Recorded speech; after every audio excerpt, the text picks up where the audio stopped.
Hey there, fellow deep divers. Well, Whether you are getting ready for a cannabis debate or just catching up on the latest headlines or even just letting your curiosity run wild, hmm we've got a deep dive for you today that might challenge some assumptions. Oh, really? Yeah, we are talking about cannabis. Okay. Asking specifically, is it really as harmless as many of us might think? That's a question a lot of people are grappling with, especially now with legalization spreading like wildfire. Yeah. Germany just jumped on board. Yeah. The whole conversation around cannabis is changing so fast. Totally. And look, I'll admit there was a time when I thought, hey, it's just weed, right? Right. No big deal. Yeah. But the research we have been looking at tells a more complicated story. So buckle up. This is about looking beyond the hype and getting a clear view of what science is telling us about cannabis, I like that. the good and the bad. Exactly. And you know what is fascinating is that this isn't just some academic debate. Right. The choices people make about cannabis, especially young people, Yeah, are directly influenced by what they believe to be true. for sure. So getting the facts straight is crucial. Okay, so let's unpack this. One of the first things that jumped out at us was the potency problem. Sure. We're talking about the amount of THC in cannabis today, the stuff that gets you high. Mm-hmm. It's like the magic juice of cannabis has been put on steroids over the last few decades. Oh, wow. Yeah. It really has. And what's important to understand is that the concentration of THC in cannabis has more than doubled in recent decades. So if you think about it, the cannabis that people are using today Right. is way more potent than what someone might have tried, say, 30 years ago. So what you were saying is today's weed is like supercharged compared to the past. Exactly. And that comes with increased risks. Precisely. Yeah. While a more intense high might sound appealing to more than someone, the downside is that higher THC levels significantly increase the likelihood of negative effects. We're talking about everything from anxiety and paranoia to potentially more serious long-term consequences. Wow, okay. That's definitely something to consider, and it's not like fewer people are using cannabis these days. Right. It seems like it's more popular than ever. Absolutely. In 2022, in the U.S., get this, more people reported using cannabis daily than alcohol for the first time ever. Wow. And in Canada, daily cannabis use jumped from 22% to 26% between 2018 and 2022. Wow, those numbers are pretty striking. Yeah. It makes you wonder, why is cannabis use on the rise? Well, it's tempting to just point to legalization Right. as the only reason. Right. But honestly, the trend toward increased use started way before legalization really took hold. We saw this trend begin in the early 1990s and accelerate in the 2000s. So while legalization is certainly a factor, it's not the whole story. Changing social norms, growing acceptance, and even the perception that cannabis is relatively harmless likely play a role as well. Okay, so more people are using cannabis and it's stronger than ever before. This brings us to a topic that's often surrounded by misconceptions. Yeah. Addiction. I remember when it was almost a given that weed isn't addictive. But I get the feeling the science is telling us a different story now. You are right that old narrative is being challenged. While it's true that most people who use cannabis don't develop problems. Okay. Research indicates that about 2 in 10 users will develop what is called cannabis use disorder, or CUD. CUD, that sounds pretty serious. What exactly is that? CUD is essentially when your cannabis use starts to cause real problems in your life. It's no longer just a casual thing.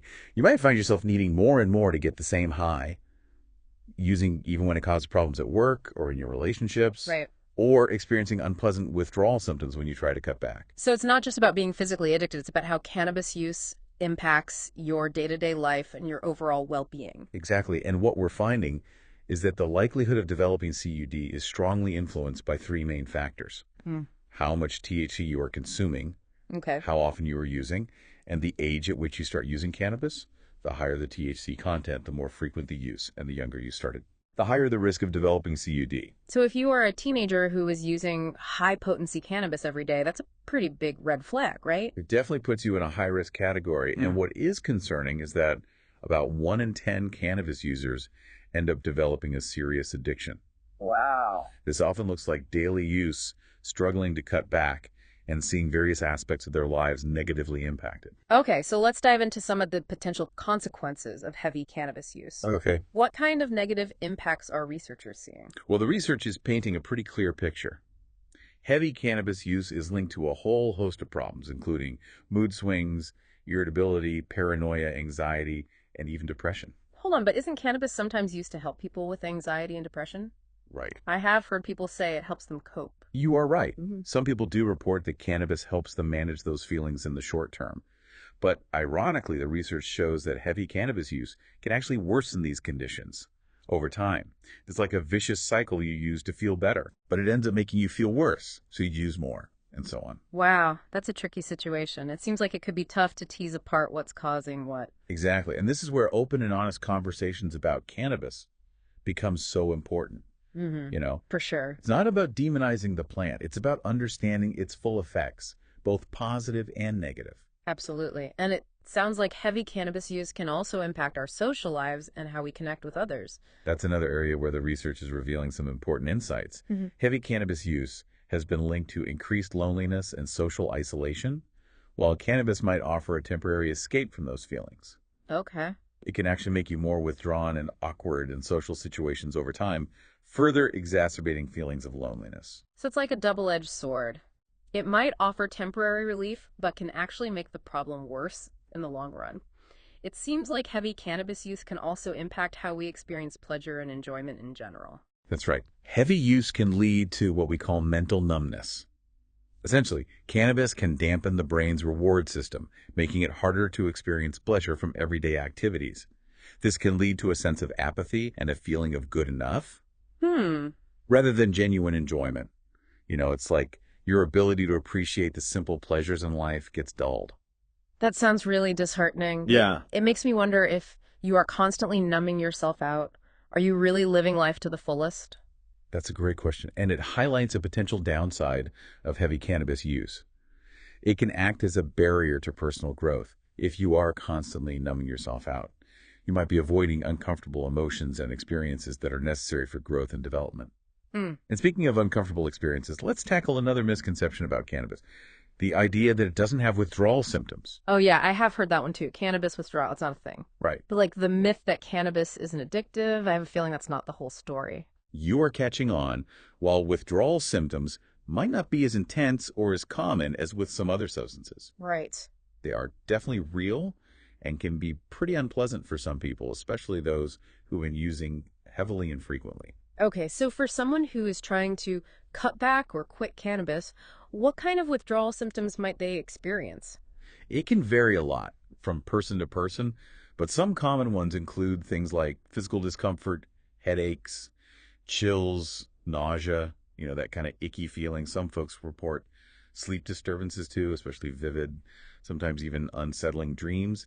And then there are the emotional challenges, things like feeling down, anxious, or just restless and on edge.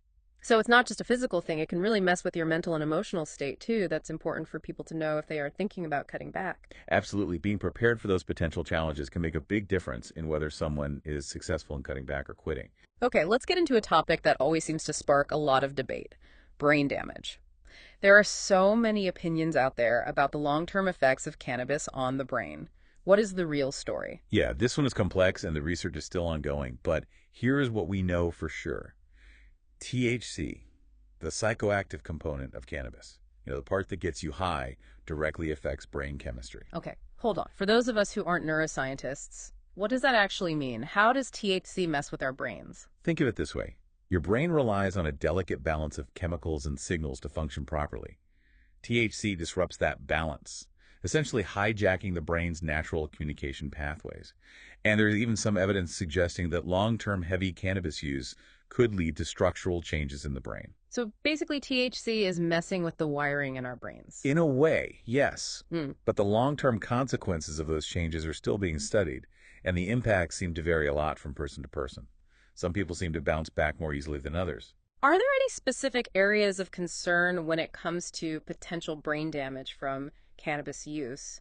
What kind of cognitive abilities are we talking about? Well, some of the areas researchers are really focusing on include things like memory impairment, Mm. reduced learning ability, and difficulty with attention-making decisions and controlling impulses. So it's not just about forgetting where you put your keys. It could have much broader impacts on a person's ability to think clearly and function in everyday life. Exactly. And while some of these negative effects might lessen over time after someone quits cannabis, We simply don't have enough research yet to say for sure what the long-term implications are. Well, that's a little unsettling, to be honest. I understand it's a lot to take in, and it's important to remember that when we are talking about potential brain damage, we need to be especially cautious when it comes to teenagers.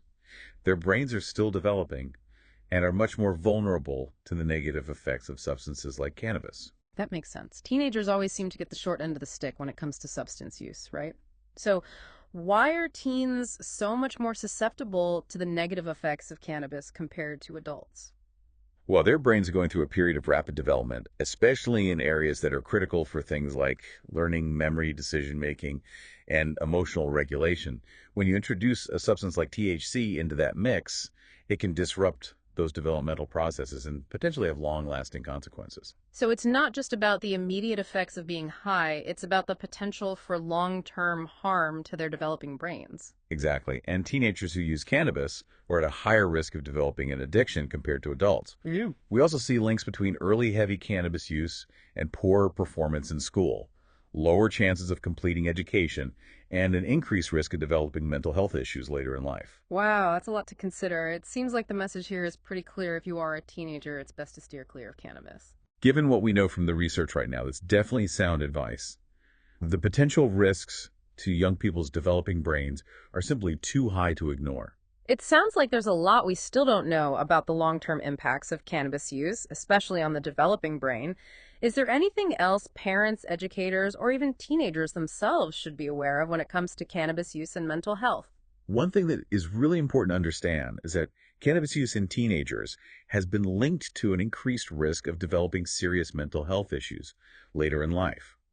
We're talking about conditions like psychosis, where someone loses touch with reality, experiencing things like hallucinations, schizophrenia, depression, and anxiety. Okay, now that is seriously concerning, and I think it's something that a lot of people probably aren't aware of, especially if they still hold on to that old idea of cannabis being harmless. Absolutely. And again, the younger someone starts using cannabis and the more potent the cannabis they are using, the greater the risk of these negative outcomes. So what I'm hearing is that we are still learning about the complexities of cannabis and its effects on the brain, and that we need to be extra cautious when it comes to young people. But let's be clear, this deep dive wasn't meant to scare anyone or demonize cannabis. It was about presenting a balanced, evidence-based perspective that acknowledges both the potential benefits and the risks.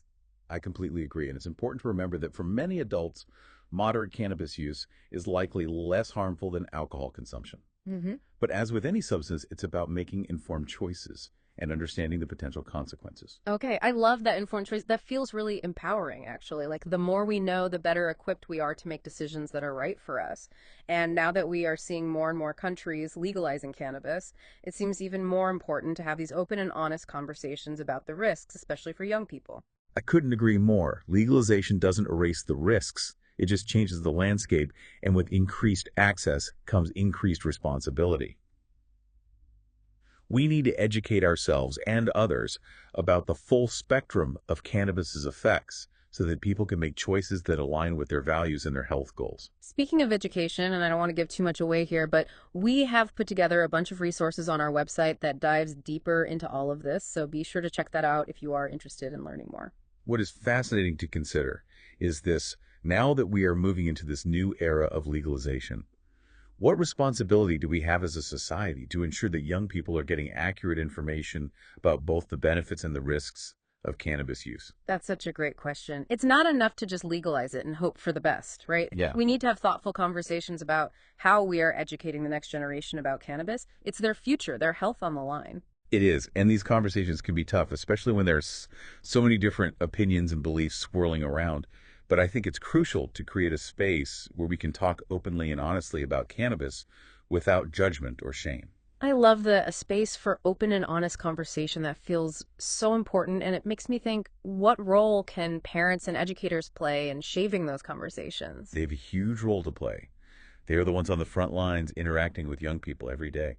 Okay, so let's shift gears a bit and talk about what those conversations might look like. It starts with being informed themselves, right? Parents and educators need to have a solid understanding of the latest research on cannabis and its effects, both positive and negative, and then they can approach those conversations with young people from a place of knowledge and empathy, not just fear or judgment. I think that's so key, starting from a place of understanding, not just lecturing or preaching. Right. Kids can spot a phony a mile away. Exactly. It's about creating a space where young people feel safe, asking questions, sharing their thoughts and feelings, and exploring different perspectives without feeling judged. I remember when I was a teenager, the adults in my life mostly avoided talking about drugs altogether. It's this big taboo topic. And honestly, it just made me more curious and more likely to experiment without having all the facts. That's so common, and unfortunately, it can backfire when young people feel like they can't talk openly about these things with trusted adults. They're more likely to turn to their peers or to the internet for information, which isn't always accurate or reliable. Totally. And, thinking back to my own experience, I wish I had someone to talk to who could have given me the straight facts about cannabis without all the hype or the scare tactics. I think that's what we are all striving for: honest, open, evidence-based conversations that empower young people to make informed decisions about their health and well-being. And it's not just about preventing harm, right? It's also about helping young people understand the potential benefits of cannabis and how to use it responsibly if they choose to do so at all. That's a really important point. As we are seeing more and more medical applications for cannabis, it's crucial to approach this topic with nuance and to avoid painting it with a broad brush. So where does that leave us? What's the takeaway message for listeners who might be feeling a little overwhelmed by all this information about cannabis? Well, I think the biggest takeaway is that knowledge is power. The more we understand about cannabis, both the good and the bad, the better equipped we are to make informed decisions for ourselves and to advocate for policies that prioritize public health and well-being. I love that. And it's not like this conversation is over. As research continues, our understanding of cannabis will likely become even more nuanced and complex. So staying curious, asking questions, and being open to new information is key. Absolutely. And maybe just as important as staying informed is staying engaged. Yeah. This is a conversation that's happening all around us in our families, our communities, and at the policy level. So let's keep talking, keep learning, and keep working together to create a future where cannabis is used responsibly and ethically. Well said. On that note, we want to thank you for joining us on this deep dive into the world of cannabis. Remember, we've got tons of additional resources on our website if you want to explore this topic further. And one final thought to leave you with as we navigate this new era of cannabis legalization. How can we ensure that scientific research is prioritized and adequately funded so that we can continue to learn more about this complex plant and its effects on our bodies and minds? That's a great question, and one that deserves serious attention. Until next time, deep divers, keep learning, keep questioning, and keep diving deep.